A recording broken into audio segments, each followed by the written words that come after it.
Olá, minha amiga, meu amigo. Hora do nosso encontro para a gente falar sobre os fatos do dia. O principal fato é a boca do presidente Lula, que provocou a mais difícil crise, quase um rompimento de relações entre Israel e Brasil.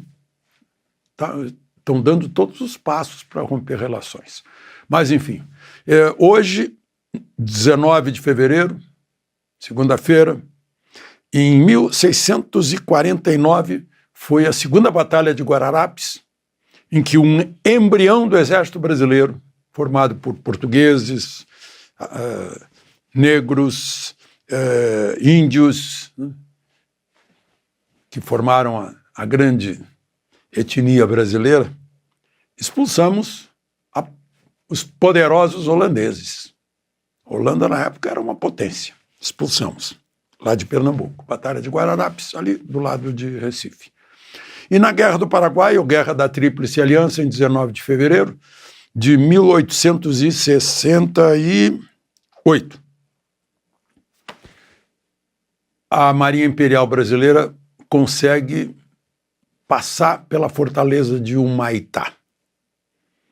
Era o rio totalmente armado, e inclusive no leito do rio, com correntes imensas para nenhum navio da Tríplice Aliança podia subir. Vale dizer, navio da Marinha Imperial, que era a principal marinha nessa guerra. Só que o rio subiu e dava passagem, aí tinha que aproveitar. Mas a fortaleza de Humaitá estava muito bem artilhada, tanto que os que passaram, todos receberam tiros, foram danificados.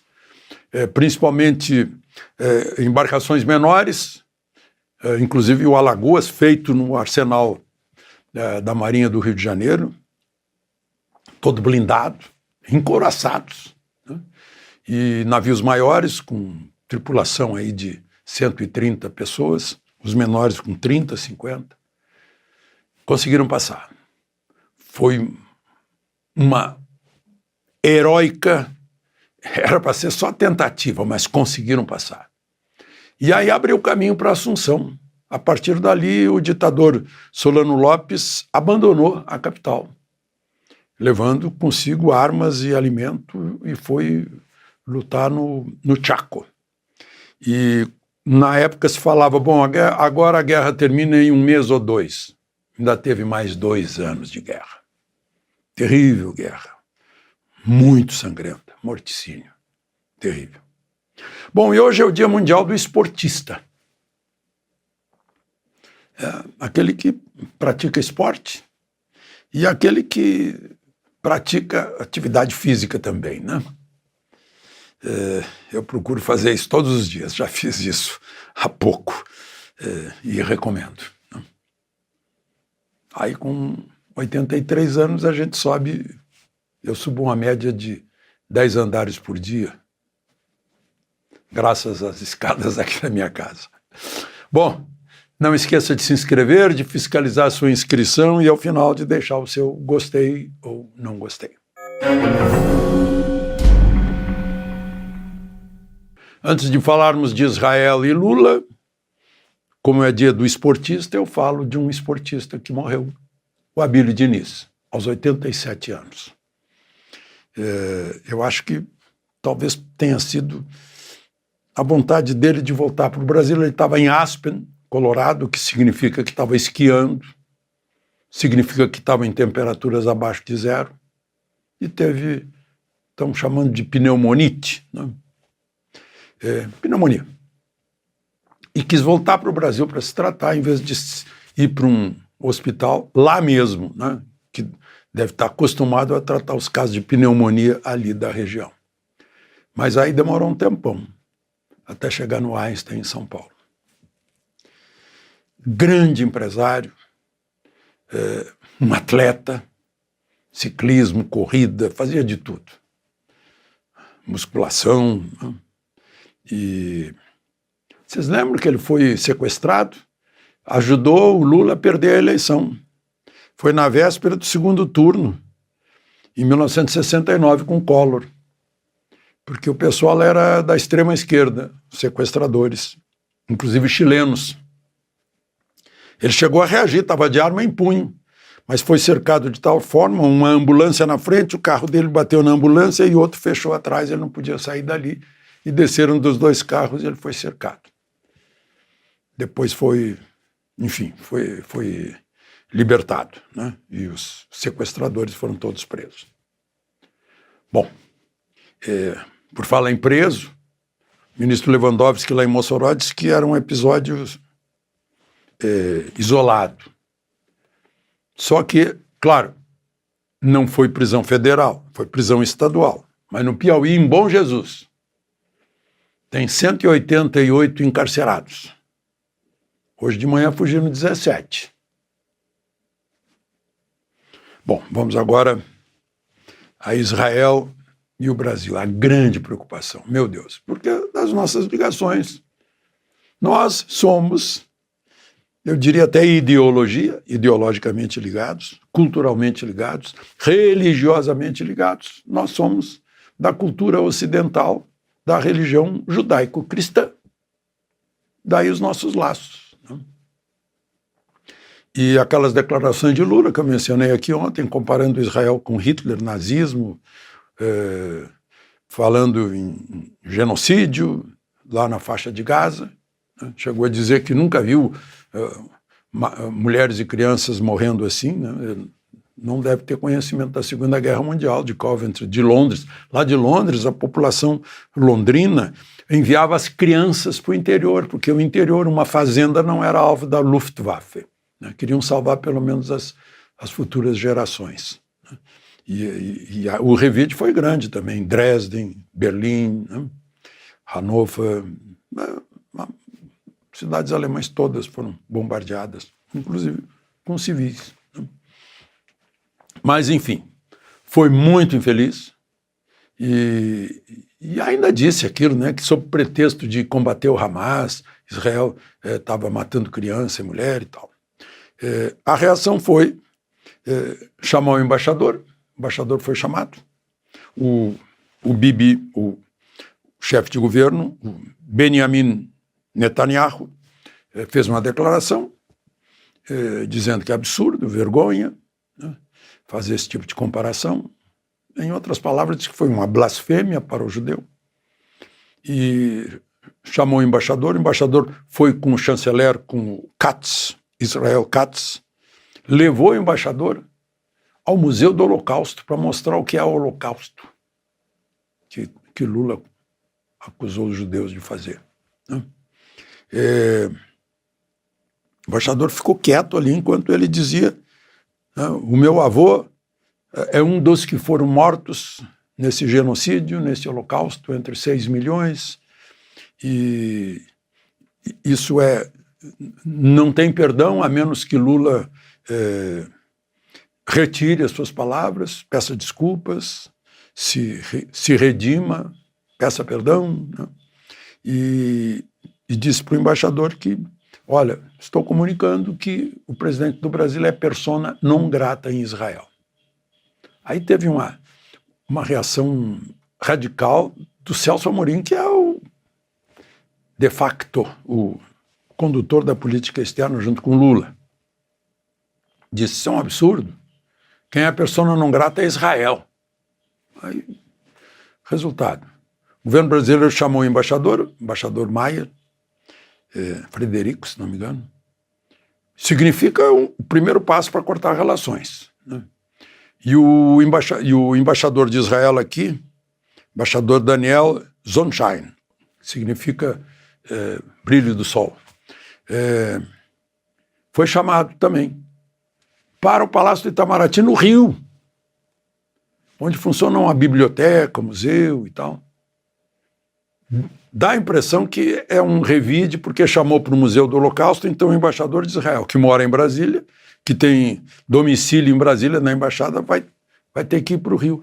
Mas é que o ministro Mauro disse que está lá no G20, numa reunião preparatória do G20 lá no Rio de Janeiro. Bom, então a situação é essa. Né? radicalizações. E, enfim, imagina a boca do presidente da República, né? Ele diz o que pensa, mas não pensa na diplomacia, nem que ele é chefe de Estado do Brasil. Bom, muita gente pensa que o ex-ministro da Justiça, Flávio Dino, já está no Supremo. Não, ele ainda está no Senado. Ele só vai assumir na quinta-feira. E no Senado ele está apresentando uma emenda à Constituição para acabar com esse prêmio de garantia de aposentadoria para juiz corrupto, para promotor corrupto, para militar corrupto. Para não ficar recebendo aposentadoria, embora destituído da função. Eu acho que é uma boa. Aliás, no dia que ele toma posse, é o dia que Bolsonaro está convocado para depor na Polícia Federal sobre a tempus veritas. Ele está pedindo para não ir naquele dia, porque ele quer primeiro tomar conhecimento do que está sendo acusado. Bom, enquanto isso a gente fica sabendo que governadores estão confirmando, aí, governador Tarcísio de São Paulo, governador Caiado de Minas Gerais, governador Jorginho Melo de Santa Catarina, e parece que vem mais aí, e uma multidão de deputados e senadores, mais de 100 estão indo para lá. A proposta, a Justiça Federal arquivou mais um processo, mais um inquérito contra Bolsonaro. Já é o quinto que é arquivado. Esse foi movido pela Associação de Juristas e Associação de Juízes pela Democracia, contra o que Bolsonaro disse, teria chamado de canalha, o ministro Moraes. Foi arquivado, né? Foi considerado liberdade de expressão, né? Bom, o que mais que eu queria falar? Sim, a OAB entrou no Supremo para reclamar do delegado que presidiu o inquérito lá do atrito do aeroporto de Roma, né? Que esse delegado, diz aqui, pela exposição, delegado federal Hiroshi Sasaki, pela exposição das comunicações entre o advogado do Roberto Mantovani, né? Porque foi divulgado, e que estavam conversando, e era coisa boba, né? Diz assim, olha, eu não quero, não me mande por celulares da sua família, mande por outros celulares as imagens que você tiver lá do aeroporto que eu quero examinar. Isso foi divulgado, e era fala do advogado, né? O advogado mesmo disse que são falas inócuas, mas protegidas pelo sigilo. E a OAB também entrou na Procuradoria-Geral da República, né?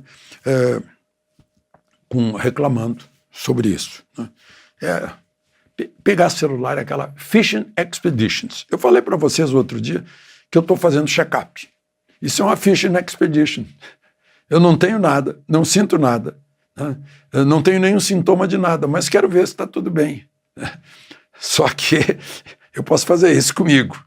Agora, a polícia, os investigadores não podem fazer isso com alguém a menos que haja algo muito pesado de desconfiança, né? Senão, vamos procurar, quem sabe a gente encontra alguma coisa no celular dele, né? Esse é que é o problema. Não se combate supostos atos antidemocráticos com ações antidemocráticas. De Brasília, Alexandre Garcia. Olá, minha amiga, meu amigo. Hora do nosso encontro nesta quarta-feira, 3 de janeiro. Num 3 de janeiro, antes de Cristo, ano 106 antes de Cristo, nasceu Marcus Tullius Cícero. Foi cônsul em Roma. E por que eu estou citando isso? Porque havia uma conspiração do Lúcio Sérgio Catilina. Conspiração usando forças estrangeiras na tentativa de derrubar a República Romana. Ele fez 4 discursos denunciando o Catilina no Senado romano. Depois do 4º, Catilina fugiu. Por que eu estou citando isso? Porque ficou famosa a frase dele. Repetia nos 4 discursos. Quoetandem Catilina abutere paciência nostra. Até quando, Catilina, abusarás da nossa paciência?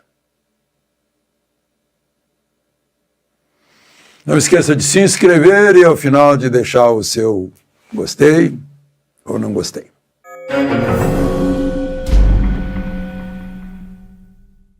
Primeiro assunto de hoje é o que está pululando nas redes sociais depois da morte de Jéssica. Terá sido ela uma mártir que se sacrificou para chamar a atenção da gente sobre essa agressão a um direito constitucional pétreo. A linha 10 do artigo 5º da Constituição, vou ler para vocês, são invioláveis a intimidade, a vida privada, a honra e a imagem das pessoas.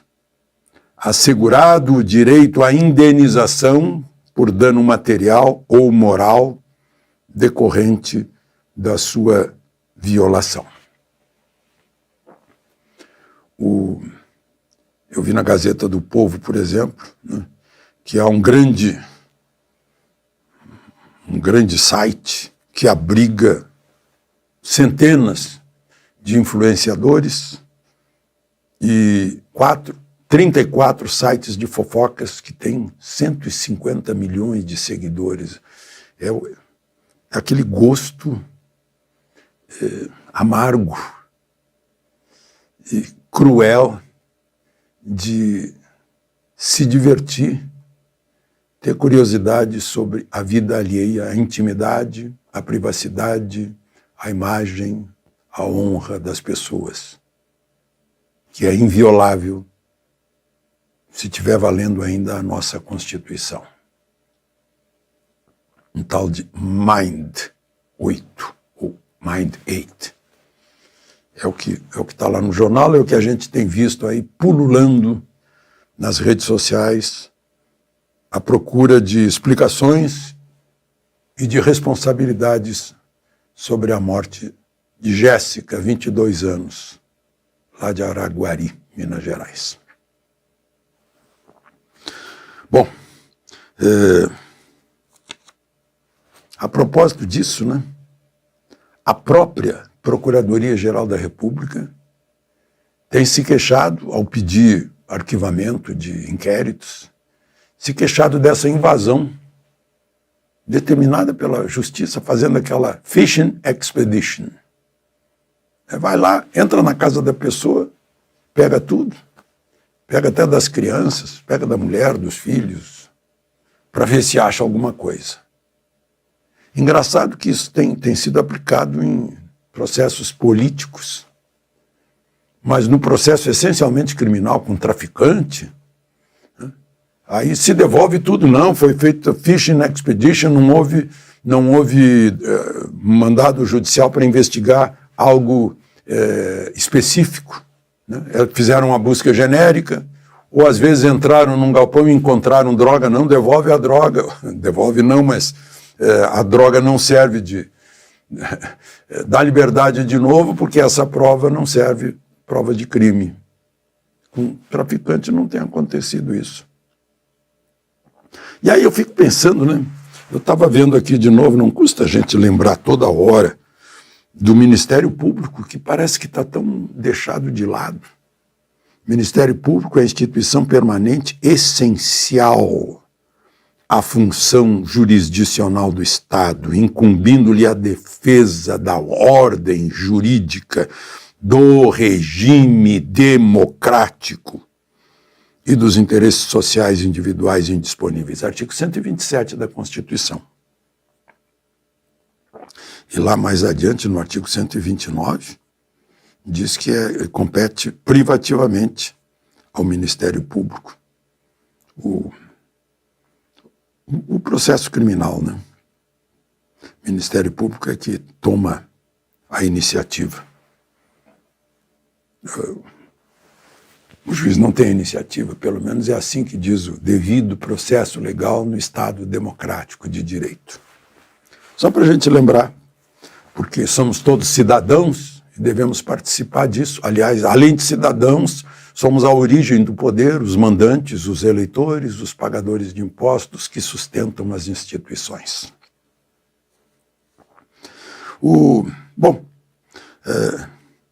A propósito disso, né? Vocês lembram da juíza Ludmila Lins Grilo? Foi aposentada porque fez críticas ao Supremo, aposentada pelo Conselho Nacional de Justiça, fez críticas em redes sociais e tal, né? Juiz não tem nada que se manifestar, de dar entrevista, de falar nas redes sociais, juiz age nos autos. Mas, enfim, o que eu queria mostrar hoje é que ela, de repente, surpreendeu todo mundo, disse que está exilada nos Estados Unidos, depois de aposentada. Está aqui, eu copiei do que eu recebi aqui. Sou oficialmente uma juíza brasileira em asilo político nos Estados Unidos. Oficialmente, diz ela. Ela fala em documentos que entregou e tal, e o governo americano aceitou. Uma juíza asilada política, saída do Brasil. Uma refugiada. Os americanos certamente vão ficar curiosos sobre o que está acontecendo no Brasil. Bom, vamos em frente. No Estadão, está informando no blog do Fausto Macedo que militares estão fazendo uma vaquinha para ajudar o tenente-coronel Mauro Cid a pagar advogado. Seria, segundo lá o blog, seria para arrecadar 300 mil. Eu fico imaginando, né? A pessoa tem que gastar 300 mil num inquérito em que a Procuradoria-Geral da República já pediu arquivamento, dizendo que, em outras palavras, que é uma violação do devido processo legal. Meu Deus, né? Fica estranho. Agora o blog diz o seguinte também, aí eu queria fazer acho que merece uma correção. A notícia repete a versão de delação premiada, o que não existiu. Né? Porque delação premiada é quando a pessoa confessa um crime e denuncia a outra pessoa, testemunha que outra pessoa cometeu o crime. A gente viu isso muito na Lava Jato, né? Odebrecht, JF, né? Fez até um acordo de pagar 10 bilhões e 300 mil, que agora está suspenso o pagamento por uma decisão do ministro Dias Toffoli. Né? JF, onde está lá a advogada que é mulher do Dias Toffoli, todo mundo estranhou isso, e também consultor sênior, está lá o ex-ministro do Supremo, Ricardo Lewandowski, mas isso aí é outro assunto. Delação premiada é isso, quando a pessoa confessa um crime, não foi o caso, e testemunha que outra pessoa também cometeu crimes. Não foi. O acordo que ele fez foi de abrir mão do direito de ficar calado e de responder às perguntas que forem feitas. Agora, eu não sei como é que chega na mídia e torce. E vira a verdade, todo mundo repete como se fosse verdade. Né? Brasil. Aliás, frequentando o site do Estadão, eu achei mais uma, né? Desculpe, eu fui professor de português, inclusive no jornalismo, e eu fico chocado quando vejo coisas assim. Tem um título que diz assim, é o nome de uma atriz americana que foi atropelada. Atriz Carrie Bermans tem ferimentos graves após ser atropelada. Aí eu fui ler a notícia para ver o que aconteceu depois dela ter sido atropelada. Se foi alguém lá ainda deu paulada nela, se alguém tropeçou nela, se veio, sei lá, caiu uma pedra do prédio. Ela não teve ferimentos ao ser atropelada, ela teve ferimentos após ser atropelada.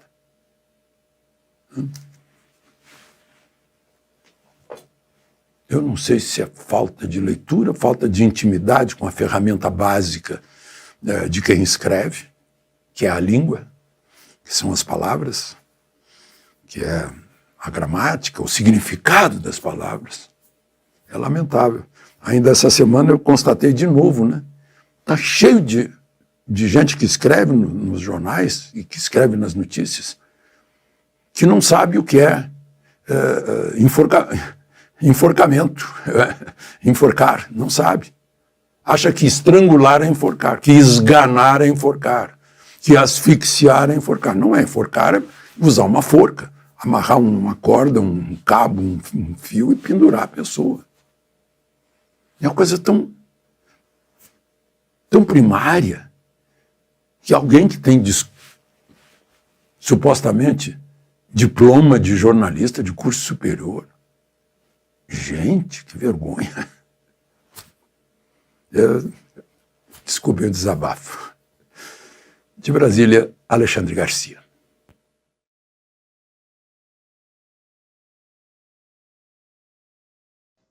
Hello, my friend. It's time for us to meet. If you're from Minas Gerais, congratulations on today's anniversary. 304 years of Minas Gerais. The Italian melody is stuck in my head, right? Viene Sulmar, which gained lyrics and became a kind of anthem of Minas Gerais, perhaps the most vibrant and diverse state in the country. My wife's homeland too. Well, on a day like today, in 1825, Pedro was born, son of the emperor who achieved Brazil's independence, and of Leopoldina of Austria.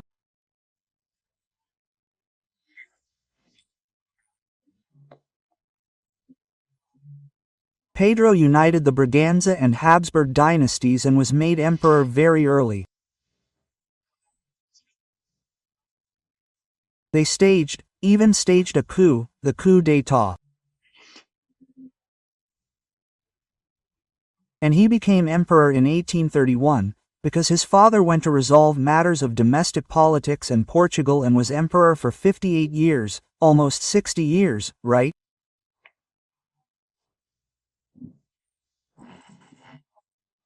A time when Brazil developed until it became a republic and began another step. In 1870, in Rio de Janeiro, there was the premiere, the first performance of the opera, Guarani, by Antonio Carlos Gomes.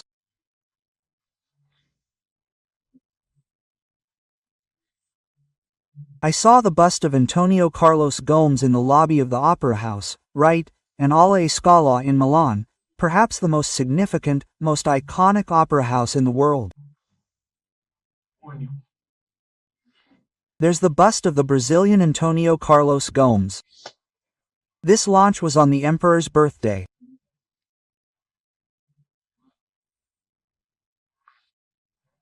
The emperor was turning 45, and Antonio Carlos Gomes dedicated it to Pedro I in 1937, on December 2, after the November 10 coup. Getulio Vargas, who had already closed Congress, had already intervened in all states except Minas Gerais, and he abolished political parties.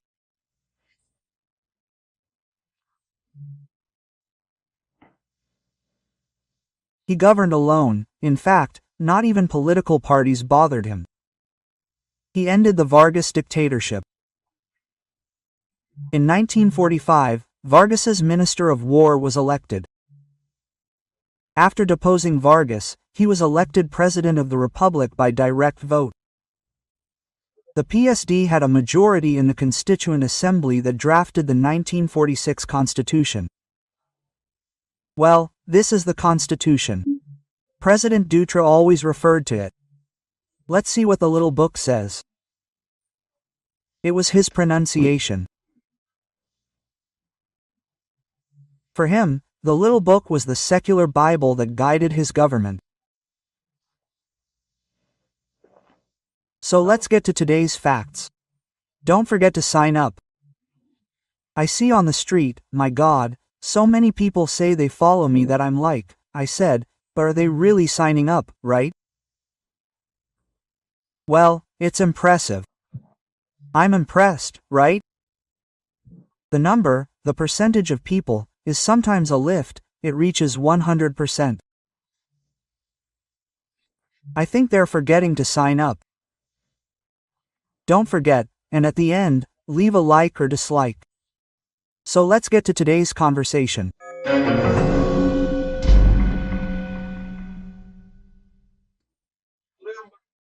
Do you remember when Rodrigo Jano launched a book called Nothing Less Than Everything?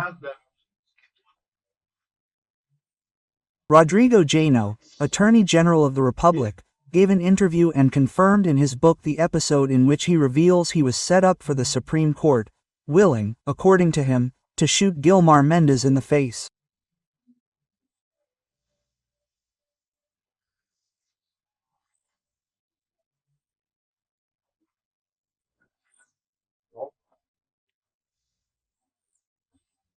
But nothing happened, because now the current Attorney General, gone, has filed the case, arguing that 7 years later, there are no new facts to confirm the crime described in that interview and later in the book itself.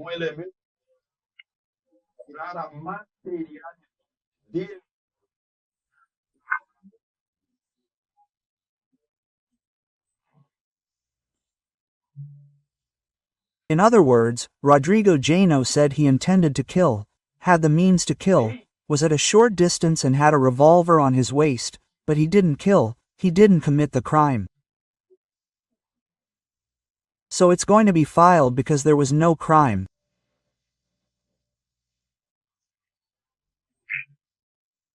You've already made the analogy, right, with the current case, of people exchanging ideas, talking about weapons, just talking, and no one did anything, right, at the time of the execution.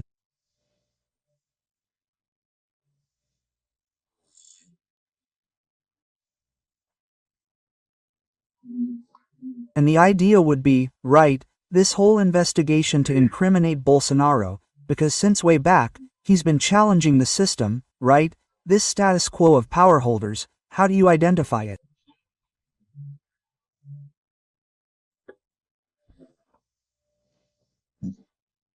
The jurist, Raimundo Foro, right? In a book called The Owners of Power, From an Empire, Entering the Republic. And he challenged, roused the masses, right, who were previously used by paternalism and clientelism, and the property of the state, right, they appropriate and appropriate the state, as we see today.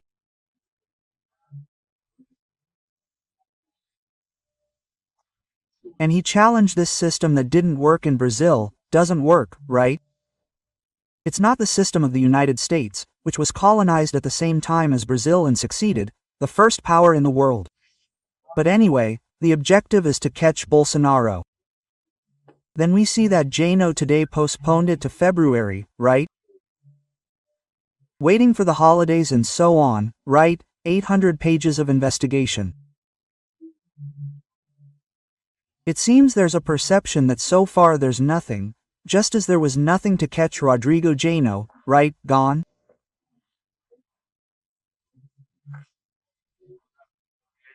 It seems they haven't found anything serious that could be turned into a complaint or an indictment against Bolsonaro. So let's wait until February to see if anything turns up, right? Well, they waited 7 years for Rodrigo Jano, but nothing else has turned up. He had a gun, he was close enough, he had the means, he had the opportunity, and he didn't do it. Even though he wanted to, he confessed that he wanted to, right? He even said the target, even the part of the body that would be hit, but he didn't. So is this a crime? According to the Attorney General's office, no. Now, according to Minister Morais, perhaps he noticed the analogy, the similarity, and assured him, right? Although this contradicts Article 129 of the Constitution, which states that the public prosecutor's office is the owner of the case. He sent it to the archive, it's archived, but it's not, right? Anyway, there's another case, the Mantovani family. The Mantovani family served as an example for all Brazilians. Look, don't insult any Supreme Court justice. Otherwise, the federal police will come to your house early in the morning, look at everything, open your car, take your cell phone, and find out about every intimate conversation, everything, right? Because of an episode that happened back in July, right? July of 23, right? Well, at the Rome airport, Leonardo da Vinci Airport, right? And there was insults, right? There was insults, and there was an exchange of insults. They say there was also some minor physical violence. So much so that the Italian police told me it was a minor matter after seeing the video. But anyway, news today. Topol sent it to the archives, just like the police chief from the first investigation had done. The police chief said there was no reason to indict the family, and he didn't. Then they appointed another delegate to indict, and the Attorney General's office saw reason to request a complaint, right?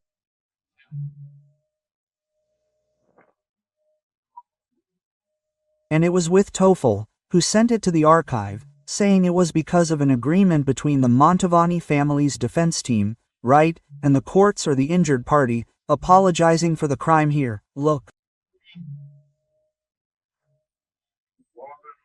Well, although there's no reason to prosecute them, right? Tofol filed it. I even thought it was the public prosecutor's office that should propose the dismissal. Well, considering the facts and the confession of the crimes committed by the accused, I declare their punishability extinguished. Wow! If Franz Kafka were alive today, he'd have enough material to file another case.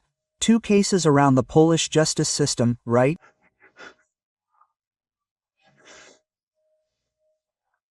Polish justice, for us to have a certain similarity with the constitution that Getulio Vargas invented there. Well, then, right, now another little issue. The Foreign Affairs Committee, changing the subject, let's get to politics.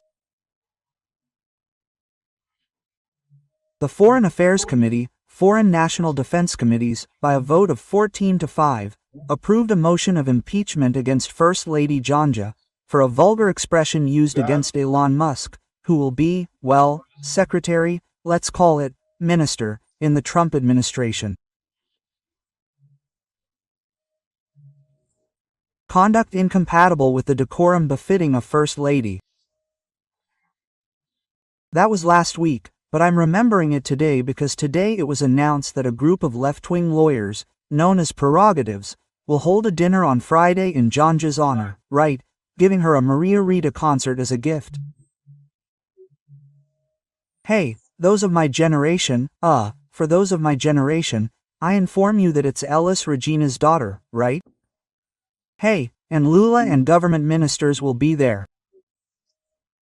Well, anyway, there must be a lot of people there for this, folks. And the dollar remains above 6, insisting, right? It closed at 6, and if that's around 6.06, right? The stock market, in turn, is falling. And we're starting to hear those who regret it on the Wailing Wall. There's one who gave $1 million to Lula's campaign, Ometo, right? Hey, businessman Rubens, Ometo, that businessman, right? Well, at a major event, addressing the future president of the central bank, he says, we're screwed. Well, rising interest rates, public-private partnerships, nothing, infrastructure investment won't happen. This is party politics, not about reducing spending. They don't want to address the fiscal deficit, and the government thinks everything is fine. If anyone has any doubts, ask your bank manager what's going on, what the forecast is for interest rate hikes, inflation, right? What's the feeling about the government controlling its spending, the fiscal imbalance, right? Well, waiting to deliver a shock, maybe it won't be able to come back, right?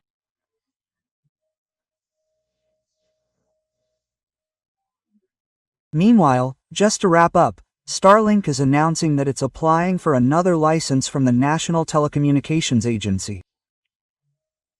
It depends on the National Agency for Satellites and Coverage of Brazil. It will reach 7,500 satellites, it currently has 6,000 or so, right? I'm saying this very happily, because as of today, I have Starlink here at home, right? Covering the situation. I was impressed by what I saw in Rio Grande do Sul last week, how much Starlink saved lives in a place where there was no other form of communication. Starlink enabled emergency services, helicopters, saving people who were trapped in their homes, right? They told me there. And just to remind you, right? Xi Jinping was here with President Lula, and then Bratel signed an agreement with the space sale, which means space sale. It's still in the age of sales, and there are 40 satellites. It's really still in the age of sales. To enter Brazil, Starlink still needs to establish itself in Brazil, and it needs to have a CNPJ, National Register of Legal Entities, here in Brazil. So that was our conversation today from Brasilia. Alexander Garcia.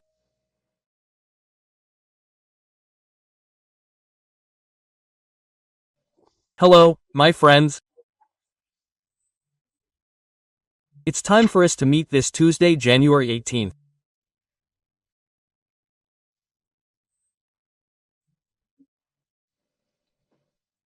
In 1982, Elis Regina, 36 years old, the greatest singer of the time, one of the greatest singers in Brazilian popular music, died.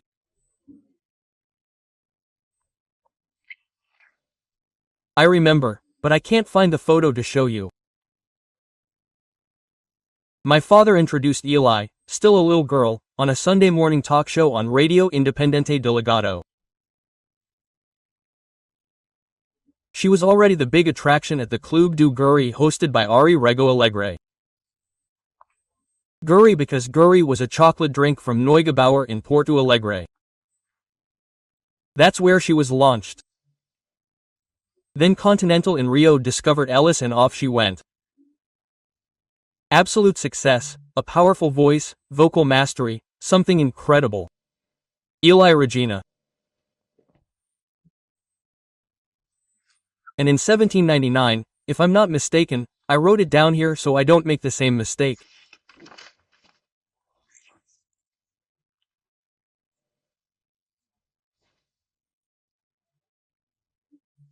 (178) On January 18, 178, 736 English convicts arrived in Australia to colonize that immense country, continent.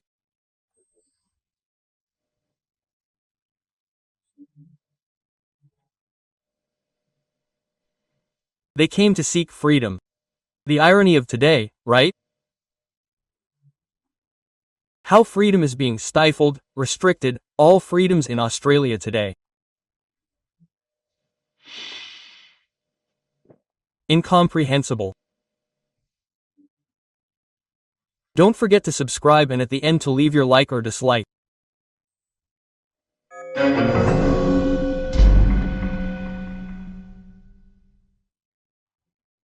Well, today we're going to start by talking about that decision by a federal judge from the 3rd District Court of Rio de Janeiro to prohibit Bolsonaro from saying the word leprosy, right? Well, it wasn't actually the judge, right? In fact, he claims a law, but we'll tell you what happened.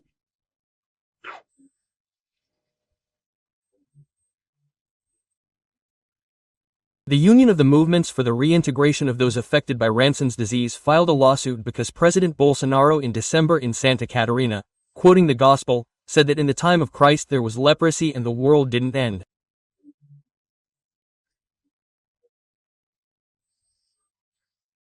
Right? And leprosy still exists today. And today we have the coronavirus and the world won't end because of it either.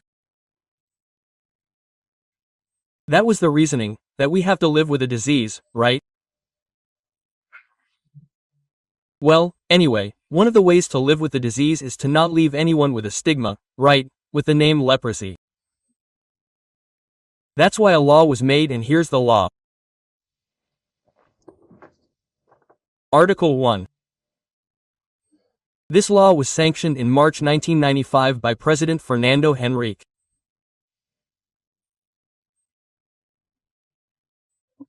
The term leprosy and its derivatives may not be used in the language used in official documents of the centralized and decentralized administration of the Union and the member states.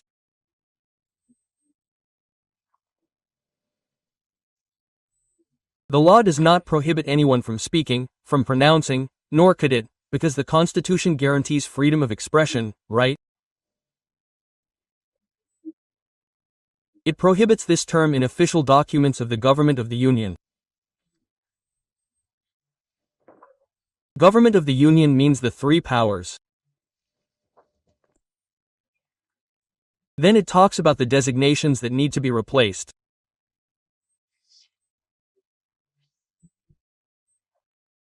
And in the third article, any documents that do not follow the official terminology established at the time will not be processed in the departments of the governments of the Union and the states, and they will be immediately archived, notifying the party. That's it. Archive. No, it won't be processed if the word leprosy is on the papers, not on people's lips. And Article 4, this law comes into effect on the date of publication. It doesn't mention a fine. Some news reports say that the judge set a fine of 50,000 per day. No, the entity requested a fine of 50,000 per day. The judge didn't grant it because it's not in the law, right? But then it seems like the judge was the shoemaker who goes beyond sandals, right? Suitor, suprapedes, right? Shoemaker seems to have gone beyond sandals. Do you know why? It's very fair that we avoid, right? Anything that encourages any kind of prejudice. It's very fair, right? Yeah, and it's human, right? Yeah, it's part of charity. Now there's one thing. If the judge is prohibiting anyone in the Union from saying the word leprosy, what are we going to do, for example, with military chaplains, who are employees of the Union?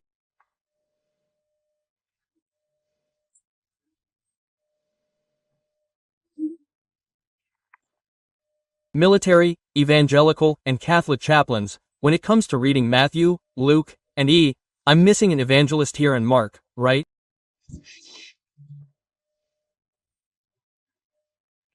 Luke in 51, Matthew in 8-1, Mark in 140.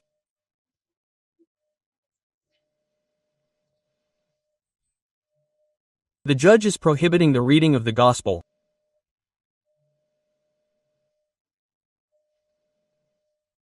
No, shoemaker, don't go beyond the sandal.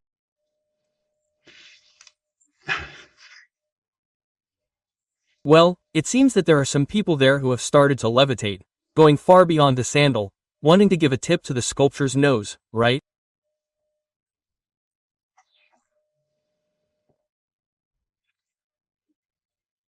Take, for example, the judge who threatens to take away custody of parents who don't vaccinate their children.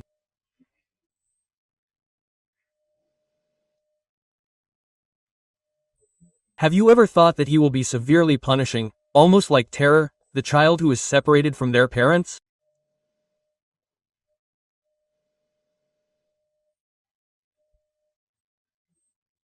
Now, if he forces the vaccination, military man, and if there is any adverse reaction, he takes that burden off the parents, because he assumes that burden, the judge. Have you ever thought about that? Well, by the way, let's move on to this subject that is so in vogue.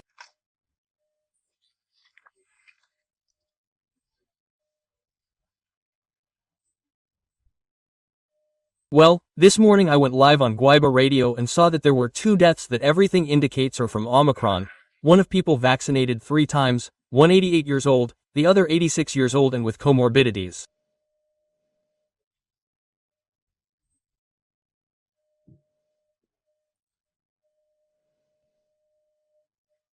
So this is the kind of argument that we hear around. Oh, and I received from Senator Guirao of Sierra some numerical data from Unimed yesterday, from the Unimed Hospital in Fortaleza.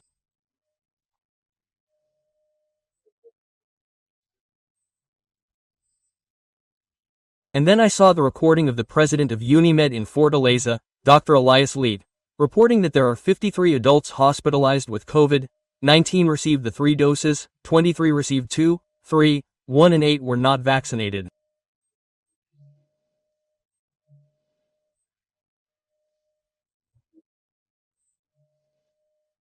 There are 11 in the ICU, 4 with the 3 doses, 6 with 2 and 1 without vaccination.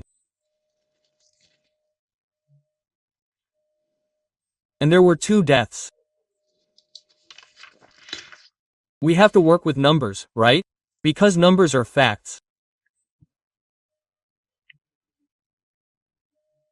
ANAC, the National Civil Aviation Agency, accepted a demand from airlines to reduce the number of flight attendants, because everyone has been vaccinated, but there is a shortage of people because they caught COVID.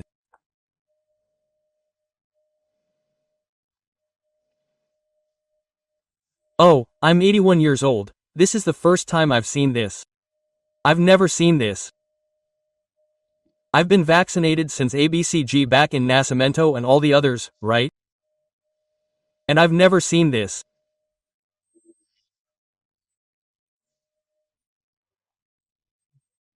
Well, changing the subject, you must have seen that the Speaker of the House shook the Speaker of the Senate, saying, "Look, the House has already done its part on this issue of fuel prices, ICMS, right?"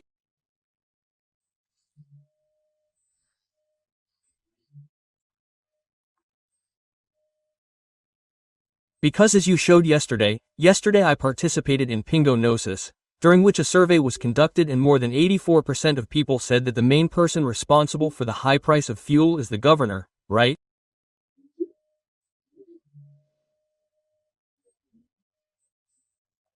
Then comes Congress with a percentage of 17%, if I'm not mistaken, and finally the President of the Republic with 1%. Right?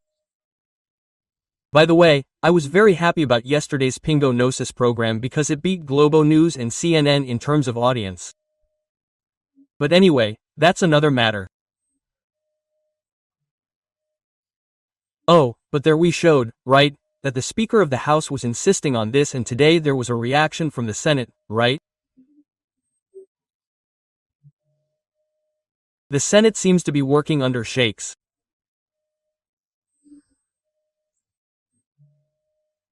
The rapporteur of a series of measures that tend to control the price of fuel, Senator Jean-Paul Prates, from the Workers' Party of Rio Grande do Norte, made a very promising statement.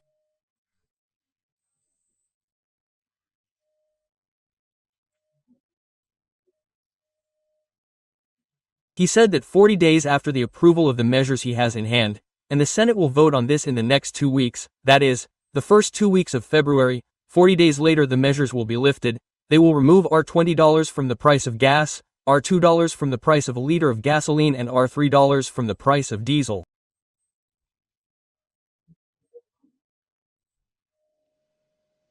This is great news. It is to change the ICMS, a fuel stabilization fund and an oil export tax. Now I wonder, is this really true? Because there is a strong opposition in the Senate.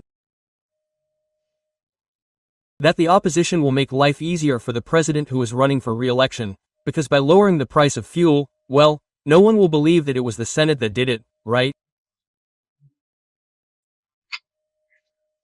But I hope they don't even hear about it, right? that they will lower the price of our fuel, especially diesel and gas, which many people need. But diesel is a chain reaction. If the freight price for transporting goods is lowered. By the way, speaking of in terms of price, right? Rio Grande do Sul suffered a terrible drought that also caused terrible fires in the fields and crops, especially in the border region. And I was looking here at the BAC, right, in soybeans, an income of 29 billion less. In corn, an income of 5.6 billion less, no joke, right? Well, it will affect the GDP of Rio Grande do Sul. And, finally, some good news, the coffee harvest will be almost 17% larger. According to CONAB's forecast, there will be 55,700,060 kilograms bags, Minas Gerais, São Paulo, Paraná, Espírito Santo, the producers. Just to remind you, last year coffee exports generated almost $6.5 billion. From Brasilia, Alexander Garcia. Olá, minhas amigas e meus amigos. Chegou o momento do nosso encontro nesta terça-feira, 14 de dezembro, Dia Nacional do Combate à Pobreza. Ontem foi o dia de aniversário, 109 anos faria, o Lua, o rei do Baião, Luiz Gonzaga. E um baião dele, com o Zé Dantas, diz que a esmola vicia e humilha o cidadão. Né? Então, não é por aí que se combate a pobreza. Se combate a pobreza estimulando as pessoas a se aperfeiçoarem em alguma coisa para conquistarem um lugar na sociedade e serem remunerados por seus próprios méritos e não ficar devendo favor para governo ou para outros. É a dignidade que está em jogo, não é? Se libertam as pessoas pela instrução, pelo ensino, pelo estímulo, talvez. Pessoas que estejam absolutamente isoladas precisem desse primeiro estímulo, mas não pode ser algo permanente. Daí esse programa que é chamado agora de Auxílio Brasil, se não me engano, que tem porta de saída. A pessoa sai de cabeça erguida, foi ajudada no momento em que precisava. Agora eu falei de Luiz Gonzaga, que festa ontem no Palácio do Planalto, forró, o presidente da República tocando sanfona, né? Vocês devem ter visto aí nas grandes redes de televisão, né? Porque foi um acontecimento inusitado no Palácio do Planalto. E tudo que é inusitado é notícia, né? Como a gente sabe. Bom, não esqueça de se inscrever, se ainda não fez isso, juntar-se a nós e, ao final, deixe o seu gostei ou não gostei.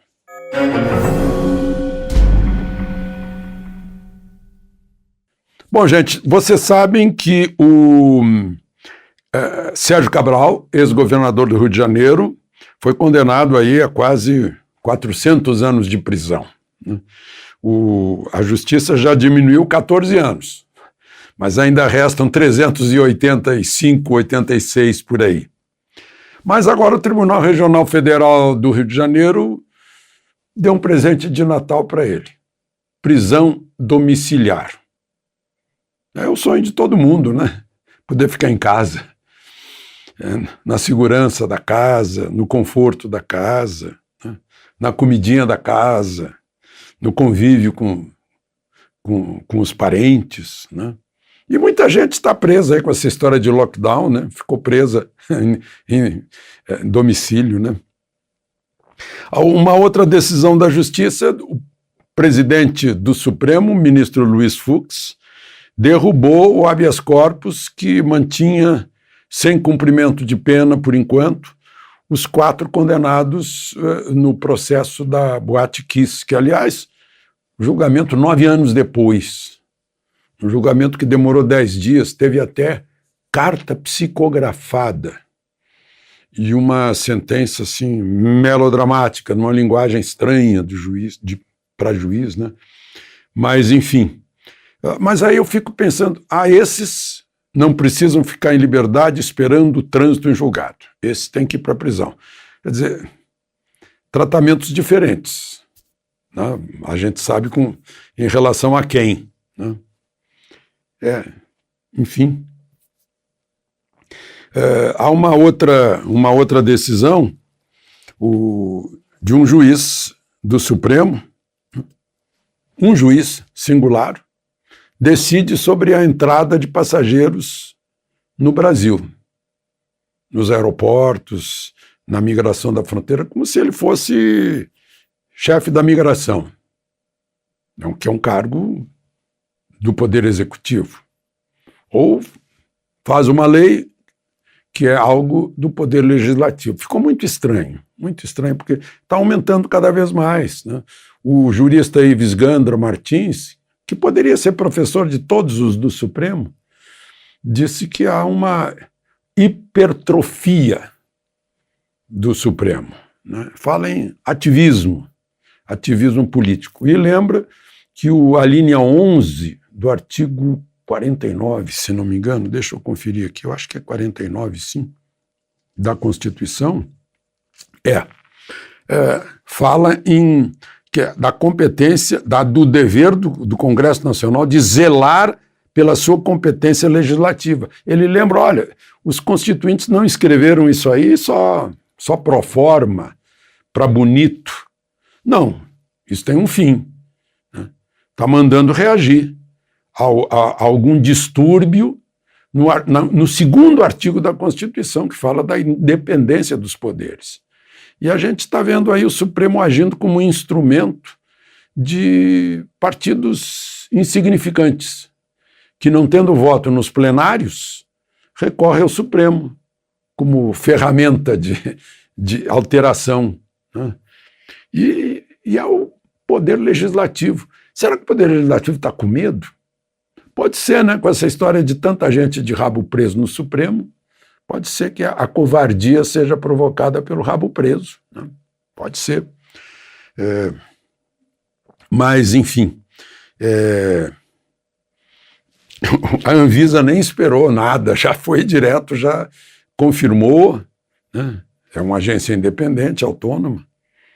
O sujeito, para entrar no Brasil, tem que apresentar certificado de vacina. Agora eu pergunto para você, qual é o significado disso?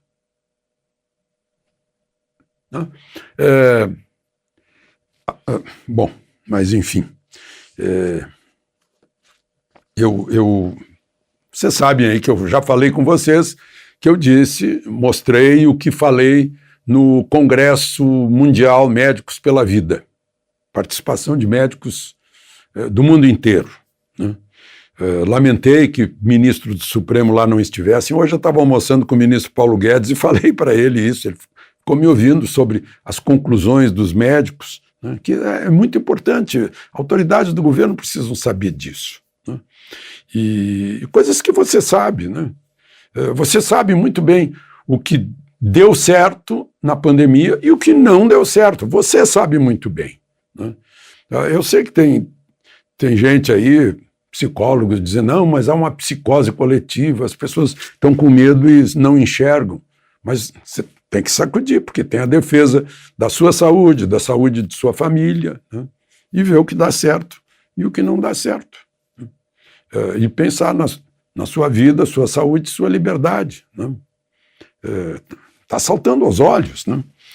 Mas, enfim, aí o que eu queria contar é que eu postei inclusive no Twitter o que eu conversei com vocês, e teve pessoas lá que disseram assim, e o que diz o Conselho Federal de Medicina, né, sobre onde é que se viu esse sujeito aí que não é médico falando para os médicos num Congresso Mundial?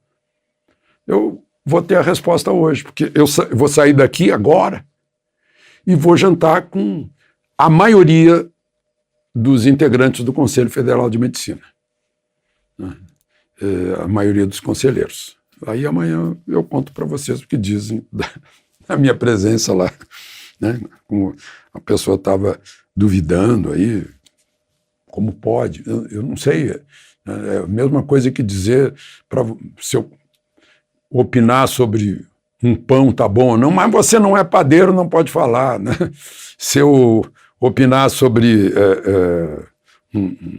um aparelho que não está funcionando bem, mas você não é engenheiro mecânico para dizer isso, né? Estão bitolando as pessoas, botando aqueles antolhos que se usava em cavalo. Quando eu era menino, o cavalo usava muito nas carroças da cidade, lá em Cachoeira, para não se espantar com movimentos alheios ao trajeto. É isso, está todo mundo só olhando no trajeto que marcaram para eles. Estão se acostumando, porque a ideologia deles é totalitária, então eles não se importam em ser escravos da ideologia. E adeus, liberdade. Bom, eu falei para vocês que ainda estava em votação na Câmara, mas foi aprovada, esse marco de ferrovia, em que a iniciativa privada, que é uma atividade de risco, arrisca e vai em frente, né? Recebe autorização do Estado brasileiro e não precisa mais leilão, nada, assuma os riscos, né? Compre um leito de ferrovia que já está pronto e abandonado, né? Aumente a bitola, ponha, reforce o leito, troque os dormentes e ponha lá uma linha de trem. Tem 14 interessados já, grandes empresas, 80 bilhões de investimentos potenciais, 5.300 quilômetros de ferrovia a mais. Não, eu não estou falando das ferrovias que o ministro Tarcísio está lançando por aí com empresas privadas também em concessões. E as concessões podem ser transformadas em autorizações ou vice-versa, um pode comprar o outro. Liberdade para crescer. Liberdade para crescer. Agora, some isso, a BR do mar, que é o estímulo à cabotagem, com mais navios, mais containers, mais transporte entre os portos brasileiros.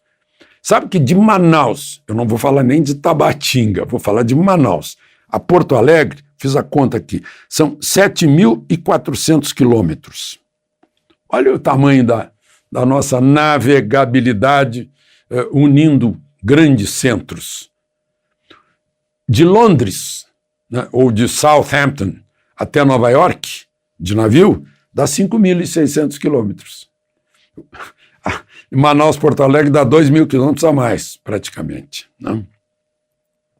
E com carga, né? É um resgate. A gente está passando aí por um grande resgate. Agora, gente, está faltando vidro para fazer garrafa, para ter cerveja no Natal, Ano Novo e verão. Consequência do lockdown. Ontem eu estava numa loja de pneus e meu amigo explicando tudo que está faltando para a indústria ligada à indústria automobilística, né?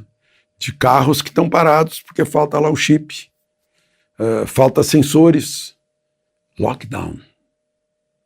Aí, de novo, eu pergunto para você, se perguntar por quê e para quê, tá? Só isso. É a liberdade, né? Bom, e um outro assunto é aquele hacker, ou sei lá quantos hackers atacaram o Ministério da Saúde por 2 dias, a ponto de dispensar funcionário, porque não funcionava mais nada, nem telefone, contato, aquele certificado de vacina e tal, nada. Eu disse, brincando, na Rádio Guaíba, hoje de manhã, eu disse, puxa, por que não convocam o pessoal do TSE, que lá o negócio funciona? Ministério da Saúde, os hackers conseguem entrar, né? Atacaram a nuvem. Eu fico me perguntando se a ex-presidente, que hoje está de aniversário, já dissipou suas dúvidas sobre a nuvem da internet. Questões aí muito técnicas. Aliás, ontem eu falei de um técnico, de um engenheiro eletricista, de um inventor, né? Nikola Tesla, e eu disse que ele era italiano. Eu acho que eu confundi com Marconi, talvez, com tantos, né? Ou com o inventor do telefone, não é o Graham Bell, não, né? É o Meucci, Antonio Meucci, reconhecido pelo Congresso americano, há uns 20 anos já. Não é mais o Alexander Graham Bell, né? Italiano também, né? Vivia em Nova Jersey. Mas voltando ao Tesla, gente, eu disse que era italiano, mas claro que eu podia me confundir, porque ele é sérvio, croata, austro-húngaro-americano. Estou falando em 5 nacionalidades, Europa daqueles tempos, né? A Sérvia, a Croácia faziam parte do Império Austro-Húngaro, quando ele nasceu. Ele morreu em 1943, né? Eu já tinha 2 aninhos ou 3 aninhos, e ele morreu em 1943, nasceu em 1856. Ele foi para a Áustria trabalhar na companhia telefônica, foi para Paris trabalhar na empresa de eletricidade do Thomas Edison, fez amizade com Edison, depois brigou com Edison, né? O Edison não admitia outra corrente que não fosse a corrente contínua. E o Tesla é o homem da corrente alternada, que, graças a isso, você está com energia aí que pode vir lá de Tucuruí. A transmissão é alternada. A contínua, acho que não consegue. Eu não sou engenheiro eletricista para dizer essas coisas, né? Como há pouco eu falei. Motor a indução foi ele que inventou. Lâmpada fluorescente, que eu lembro quando meu avô trouxe a primeira para iluminar a sala de jantar, foi um fato, 1946, eu acho, mas foi ele que inventou a lâmpada fluorescente e foi homenageado pelo homem da Time, né?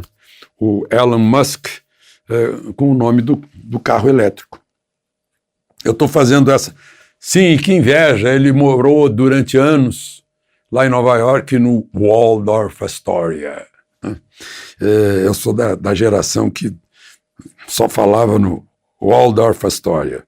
E imagina que ele recusou um prêmio Nobel porque ele teria que dividir com o Thomas Edison. Eu disse, com esse aí eu não divido prêmio nenhum. Tinha 1,88 m, né? 6 centímetros mais do que eu, né? E, enfim, foi um grande inventor. Eu estou dizendo isso aqui em agradecimento aos meus interlocutores que em seguida me corrigiram quando eu disse que ele era italiano, né? Um disse que era sérvio, outro croata, e os dois acertaram que era sérvio, croata, austro, húngaro e americano. De Brasília, Alexandre Garcia.